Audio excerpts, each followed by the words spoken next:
요즘 보니까 많은 사람들이 환율이 굉장히 크게 오를 거라고 걱정을 하는 것 같은데, 그런 시각과는 조금 다르게 저는 환율이 그렇게 크게 오르지 않을 수 있다고 생각하고 있습니다. 그 이유에 대해서 몇 가지 말씀드려 보겠습니다. 첫 번째로는 달러 인덱스라는 걸 볼 필요가 있습니다. 달러 인덱스는 쉽게 말해서 달러의 종합 성적표라고 생각하시면 되는데요. 달러 인덱스는 기준점을 100으로 두고, 달러 인덱스가 100보다 높으면 달러가 강세고, 달러 인덱스가 100보다 낮으면 달러의 약세로 해석합니다. 현재 달러 인덱스는 어디서 움직이고 있느냐? 100 아래에서 움직이고 있습니다. 이건 달러가 전반적으로 강한 국면이 아니라는 뜻이고, 이런 환경에서는 원 달러 환율이 급격하게 폭등할 가능성은 상대적으로 낮아지는 경향이 있습니다.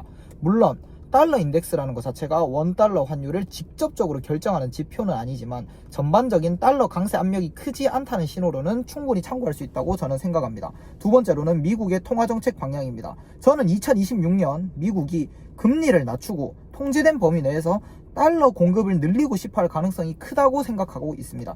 이것을 쉽게 말하면 달러를 미국은 많이 찍고 싶어 할 거라고 생각합니다. 현재 미국은 국가 부채 규모가 상당히 큽니다. 근데 미국은 기축통화국이기 때문에 이 부채를 해결하는 방식이 다른 나라들과는 다를 수 있다고 생각하고 있습니다. 미국은 빚을 지금 있는 돈으로 갚기보다는 경제 규모와 통화 공급을 늘려서, 즉 달러를 많이 찍어서 부채의 실질적인 부담을 낮추는 방식을 선호할 것이라고 저는 생각합니다. 예를 쉽게 들어보자면 10억짜리 아파트를 샀는데 대출이 8억이라면 그 대출금 8억이 굉장히 부담스럽게 느껴질 겁니다. 하지만 시간이 지나서 이 아파트 10억짜리 아파트가 30억이 된다면 같은 8억짜리 대출이라도 상대적으로 부담이 줄어드는 효과를 느낄 수 있습니다. 미국도 이와 비슷하게 달러의 공급을 늘려서 부채 부담을 가볍게 만드는 전략을 사용할 거라고 저는 생각합니다. 이런 환경에서는 달러의 가치가 강하게 치솟기보다는 환율 상승에 어느 정도 제동이 걸릴 가능성이 있다고 저는 생각합니다.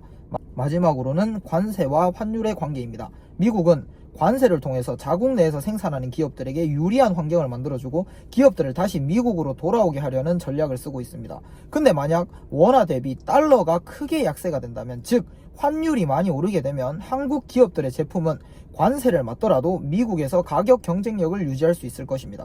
예를 들어서 관세를 25% 매겼는데 환율이 25% 오른다면 이론적으로는 관세 효과가 상당 부분 상쇄될 수 있습니다. 이런 점에서 보면 미국은 관세 전략을 무력화할 정도의 급격한 원화 약세를 반기지 않을 가능성이 있다고 생각합니다. 물론 한국 경제가 급격하게 악화되거나 금융시장에 큰 충격이 온다면 환율이 오를 가능성도 충분히 배제할 수는 없습니다. 다만 현재로서는 반도체를 비롯한 주요 산업 흐름을 봤을 때 그런 극단적인 시나리오에 실제로 닥칠 가능성이 당장은 크지 않다라고 저는 생각하고 있습니다. 그렇지만 이건 어디까지나 제 개인적인 의견일 뿐이고 이게 정답이라고 주장하고 싶은 생각은 없습니다. 그냥 이렇게도 볼 수 있겠구나 정도의 참고 자료로만 써주시면 좋겠습니다.